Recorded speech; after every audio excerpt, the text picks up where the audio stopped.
Olá a todos, eu sou Nadilton, educador da Fase Bahia. Gostaria de agradecer a presença de todos vocês que estão acompanhando essa videoaula, onde a gente vai trabalhar sobre o estudo de viabilidade econômica para empreendimentos da economia solidária. Na Fase Bahia executa, hoje junto com a CAR e o Governo do Estado, o projeto Bahia Produtiva, e nesse momento de pandemia, onde a gente não pode ter um contato social mais próximo, a gente não está conseguindo fazer nossas visitas frequentes às comunidades, aos grupos produtivos, às cooperativas, às associações. Porém, a gente está construindo essa ferramenta online de participação para que o processo de formação desse trabalho ele possa continuar. Eu gostaria de agradecer também ao professor Gabriel, da Incubadora de Tecnologia da Universidade Católica de Salvador, por ter disponibilizado seu material de trabalho para que seja possível fazer esse estudo de viabilidade junto com as comunidades de uma forma muito participativa, de uma forma que inclua todos os integrantes dos grupos no processo de formação. Gostaria de agradecer também à professora Tatiana Veloso, da UFRB, da Pró-Reitoria de Extensão e Ensino, que nos convidou para participar de uma oficina onde essa metodologia ela foi compartilhada e hoje a gente consegue fazer um trabalho dentro das comunidades e por hora dessa pandemia a gente está iniciando essa experiência de compartilhamento online desse trabalho. Então gostaria de agradecer a todos esses atores que estão fazendo parte desse processo e possibilitando com que isso aconteça. Essa é uma ferramenta que nós, educadores da FASE, utilizamos para construir um estudo de viabilidade dentro das comunidades onde existem grupos de produção. Mas o intuito dessa videoaula e do compartilhamento desse material é que os ACRs, que são agentes comunitários rurais dentro do projeto Bahia Produtiva, e as lideranças comunitárias que têm feito trabalho na sua base de produção, no seu base de trabalho, consiga utilizar essa ferramenta que nós estamos disponibilizando para fazer a formação com seus grupos. Não nesse momento, mas que se trabalhe essa metodologia para que nos momentos onde seja possível reunir as pessoas, se trabalhe de forma muito participativa e se consiga fortalecer o grupo de produção e que de fato esses grupos ele tenham resultados com o seu trabalho. Como eu expliquei antes, esse trabalho de hoje, essa videoaula, ela vai trabalhar com estudo de viabilidade econômica, o EVE, para empreendimentos econômicos e solidários. Como eu tinha falado anteriormente, essa foi uma metodologia construída pelo professor Gabriel junto com seus colaboradores dentro da plataforma lá da Universidade Católica, da Incubadora de Tecnologia para Empreendimentos Econômicos e Solidários. Inicialmente, nós vamos dar uma determinação, né? O que seria essa economia dos setores populares? Então seria toda aquela economia que ela é baseada na organização de pessoas entre indivíduos, suas famílias ou suas organizações. Por exemplo, uma associação de produtores rurais ou de agricultores familiares, uma cooperativa de agricultores familiares, como é o nosso público mais forte do trabalho da fase e também do Bahia Produtiva, nós vamos tentar sempre direcionar o foco dessa aula para esse público, né?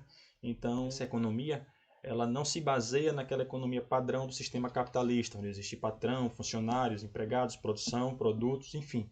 Ela tem toda uma dinâmica diferenciada, onde todos os integrantes de um grupo ele possuem igual importância dentro do processo produtivo e também no processo de divisão dos resultados desse trabalho. Então, avançando por isso, nós estamos explicando que esse trabalho ele pode ser um trabalho individual ou familiar dentro da economia popular e ele pode se caracterizar dentro de uma economia urbana, popular urbana, dentro de uma produção de artesanato ou também dentro de uma agricultura familiar, que é onde a gente vai estar focando nossos esforços com mais incidência, né, dando exemplos e tudo mais. A partir do momento em que esse trabalho individual ou familiar se associa a outras pessoas ou outras famílias, esse passa a ser um trabalho associativo de economia popular solidária. Então, e formando grupos de trabalho com essas ações coletivas, formando associações, grupos informais ou cooperativas, que podem estar desempenhando diversas atividades dentro do seu campo de atuação, seja para produção e beneficiamento, seja um grupo para comercialização ou para uma prestação de serviço. Então, toda essa cadeia que se desenvolve por pessoas e grupos de pessoas executando diferentes ações, esses aí são os setores populares da economia ou economia popular solidária. Tá? Então, dentro desse conjunto de ações, nós vamos hoje trabalhar alguns fatores e termos que precisam ser conhecidos e separados, diferenciados, para que os resultados apareçam de forma consistente, que todos dentro desse processo de desenvolvimento, dentro desse processo de ação, consiga entender o seu papel e a importância das suas ações dentro desse contexto. A princípio, nós precisamos contextualizar algumas informações e conceitos que são muito importantes para esse trabalho. O primeiro deles que nós vamos trabalhar seria o investimento. O que é isso? Por que existe um investimento dentro de uma produção?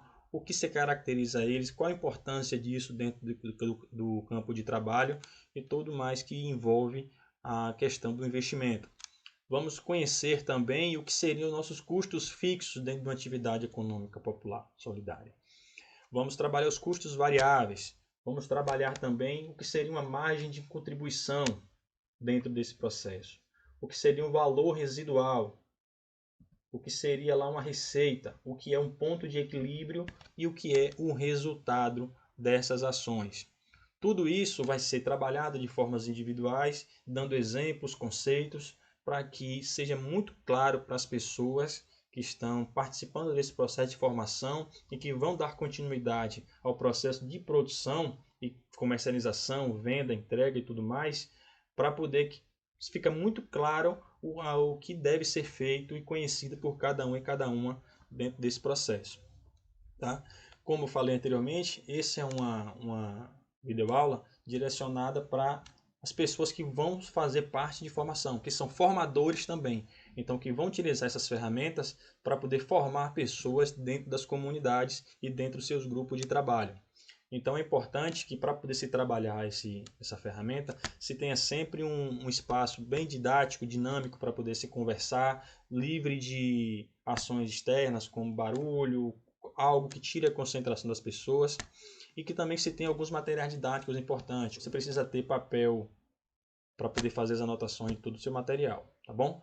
Então, o primeiro item que nós vamos trabalhar seria o investimento. O que seria o investimento dentro das ações? Essa é uma pergunta que você vai fazer às pessoas. Você não vai chegar com essa resposta pronta, porque o importante desse trabalho é fazer com que as pessoas pensem no processo que eles estão fazendo. Então, por que eles conhecem o investimento? Se você chegar com o conceito pronto, eles podem entender naquele momento, mas com pouco tempo ele vai esquecer, porque ele não construiu esse conhecimento. Ele apenas recebeu a informação pronta. Então, quando você for trabalhar com o seu grupo, você sempre pergunte: o que seria um investimento na área que você atua? Aí você pode substituir, por exemplo, se você trabalha numa casa de farinha. O que seria um investimento na nossa casa de farinha, que trabalhamos aqui na nossa comunidade? O que foi que precisou ser investido aqui e que se caracteriza por então um investimento? Esperem as pessoas responderem, tomem nota de todos os investimentos que as pessoas vão falar e dá então você, só depois que se exaustarem todos os conceitos, todas as falas das pessoas, aí você apresenta o primeiro conceito. Então, identificando seriam os investimentos. O que é preciso comprar e gastar para instalar o projeto. Então, o que seria necessário para poder instalar um projeto? Então, vamos lá. A pessoa vai ter elencado, as pessoas vão ter elencado diversas coisas, você tomou nota disso, e daí você explica. Seriam máquinas, equipamentos, construções, imóveis, etc. Caso seja preciso um treinamento para qualificar técnicas do que vão trabalhar no empreendimento, o valor desse treinamento também deve ser incluído como investimento. Estou seguindo o exemplo aqui de uma casa de farinha. Se numa comunidade vocês estão instalando esse empreendimento, essa casa de farinha, mas naquela comunidade poucas pessoas sabem manusear aqueles equipamentos, sabem trabalhar de fato com a produção da matéria-prima, que é a produção final, que é a farinha. Então vocês, por exemplo, têm que fazer um curso em uma outra comunidade ou em algum instituto que forneça esse tipo de capacitação e tem um custo para isso, deslocamento, às vezes o curso é pago e aí vai ter que fazer esse gasto de dinheiro, de recurso. Então isso também pode ser considerado como um investimento. Nesse momento, todas as coisas que você anotou vai estar lá posto para poder as pessoas estarem observando, mas até então você não vai descartar nada que vai estar lá. E aí, depois que todo mundo tiver uma compreensão do que seria isso, você passa para o próximo item, que seria o custo fixo de um empreendimento. Aí você faz novamente aquela mesma pergunta. O que seria o custo fixo na área que você atua? Ou aqui você, como no início, você substitui já pela atuação, pela área de atuação que vocês têm, pelo tipo de empreendimento. Então, nesse caso, você vai lá o que seria os custos fixos aqui na nossa casa de farinha. Então, o pessoal vai começar a elencar os custos fixos. Nesse momento, já pode acontecer que cruze algumas informações do custo fixo com os investimentos. Você pode tomar nota e não precisa corrigir nada até esse momento. Até que todos os custos fixos sejam ditos pelas pessoas, né? E daí, então, você vai e apresenta aqui todos os custos fixos, os conceitos desses custos fixos. Então, identificando os custos fixos, o que é preciso comprar e gastar para manter o projeto funcionando por um período determinado. Os custos fixos existem independentemente do nível de produção e da venda do empreendimento. Por exemplo, aluguel, água, retiradas fixas mensais, manutenção, depreciação e etc. E fica mais fácil calcular esse valor de um período mensal. Bom, aqui agora, por exemplo, o pessoal vai estar lá e colocou lá no investimento, talvez energia elétrica. Mas energia elétrica já está dito aqui que seria um custo fixo, ou água. Aí o pessoal vai, mas o que é? Um investimento ou um custo fixo? Aí você já começa a fazer a diferenciação do que seria um custo do que é um investimento. Um investimento é tudo aquilo que é necessário se comprar e gastar para fazer o empreendimento funcionar. Né? É preciso ter máquina, é preciso ter uma construção.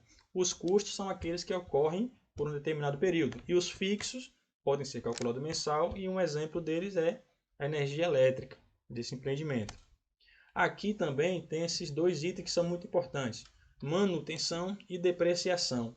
Muitos grupos eles não calculam esse custo, porque normalmente dá manutenção quando o equipamento ele quebra, quando ele já precisa ser substituído. Esse custo às vezes não é calculado e, portanto, não tem uma reserva de recursos para poder custear a manutenção ou a substituição de um item. Então isso pode ocasionar um tipo de problema para o grupo. Após trabalhar os custos fixos, vocês vão para custos variáveis. Então, o que seria um custo variável na área que você atua?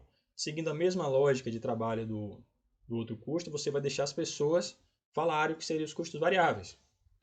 Então, identificando os custos variáveis, o que é preciso comprar e gastar para manter o projeto funcionando por um determinado período. Os custos variáveis são aqueles que aumentam ou diminuem na mesma proporção da quantidade produzida e vendida. Exemplos de custos variáveis: a comissão paga para um vendedor, impostos pagos pela venda, a matéria-prima de uma produção, a ração dada a um lote de animais. Nesse caso aqui, vocês percebam que se você produz uma quantidade, vai ter um custo variável. Se você produz uma quantidade maior, esse custo também ele aumenta, diferentemente lá do custo fixo, onde o valor ele não muda. Tá? Então aqui, por exemplo, cooperativas como a Coama e a Copeip, que está aqui no Vale de Quiriçá e que já tem uma estrutura de comercialização importante. De repente, eles resolvam contratar um vendedor para poder fazer lá a representação dos seus produtos e vão fazer a remuneração dessa pessoa através de uma comissão pelo percentual de vendas. Então, eles vão lá estabelecer, por exemplo, que é 10% do valor da venda seja para o vendedor. Então, se ele vende R$100, a comissão dessa pessoa é de R$10. Se ela vende R$1.000, a comissão da pessoa é de R$100. Então, ela variou de acordo com a quantidade de venda. Então, esse é um custo variável. A mesma coisa seria os impostos. Se você tem impostos pagos pela comercialização daqueles produtos. E quanto mais você vende, mais imposto você paga. Ou a mesma proporção é o contrário. Quanto menos você vende, menos você paga. Porém, essa já não é uma estratégia muito interessante. Outra situação seria na criação de aves, por exemplo, de galinha caipira. Tem muitos grupos que acompanham que executam Bahia Produtiva que estão trabalhando com a galinha caipira. Então, se a pessoa tem um lote de 10 aves, ele tem um custo com ração. Mas se ela tem 100 aves, ela vai ter um custo muito maior, 10 vezes maior do que tem apenas 10 aves. Então, essa é a lógica do custo variável. Então, é importante que fique bem detalhado isso, porque todos esses valores eles precisam ser conhecidos para poder se calcular quanto se deve gastar, quanto se deve guardar, porque toda essa ferramenta ela vai ser trabalhada para que se verifique se é viável ou não o seu empreendimento da forma que está sendo conduzido e o que precisa melhorar e tudo mais. Depois do custo variável, é importante que a gente conheça a margem de contribuição.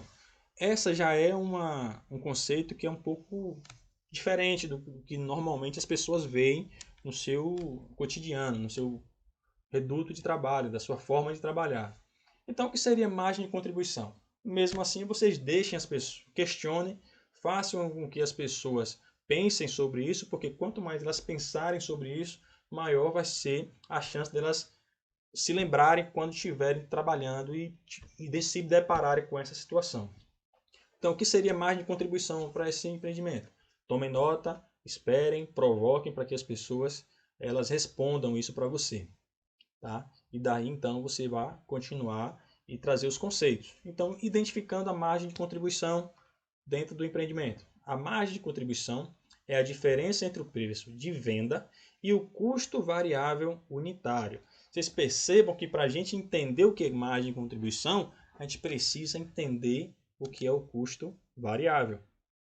Então, se um produto vendido por R$10, onde R$7 é o custo variável unitário, a margem de contribuição para pagar os custos fixos mensais é de R$3.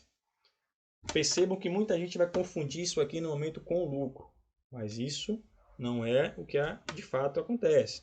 Então, é importante você ver. Existem os custos fixos que vocês identificaram no passo anterior, onde vocês identificaram a ração, identificaram percentual pago pela venda, impostos, todos os custos variáveis que existem. Numa casa de farinha seria a quantidade de mandioca, por exemplo. Numa cozinha comunitária seria lá os produtos que são utilizados para fazer o beiju, por exemplo, como açúcar, a fécula da mandioca, o coco e tudo mais que é utilizado em proporções para produzir a quantidade de produto final que vocês e o grupo produzam.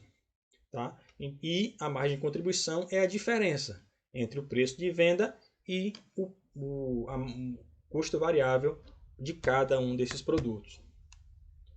Em seguida, a gente precisa compreender o que é o valor residual.